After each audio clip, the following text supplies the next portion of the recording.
and to remember that there is this shock cycle that you just don't know where you are at the time.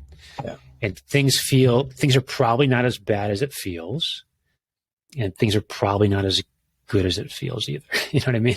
So it goes both extremes, and being prepared.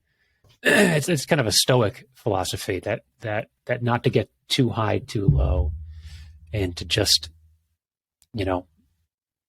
realize how you were personally reacting to the moment.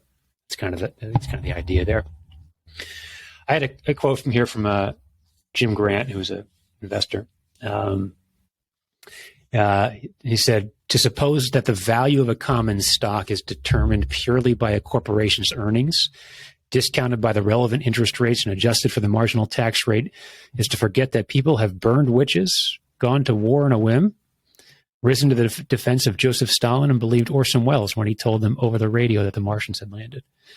So we expect people to react rationally, but history tells us they never do.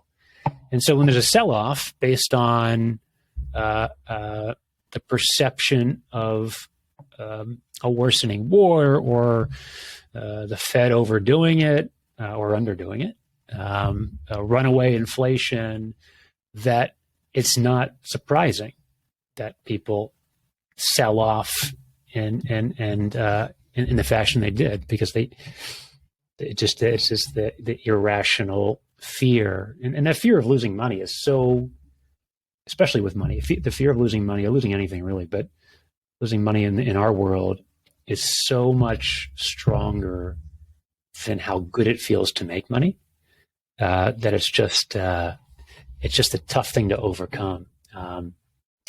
There are a select few folks that I've talked to over the years that get it totally, but it's few and far between. Money's emotional, right? Isn't that what we always say? Money is emotional.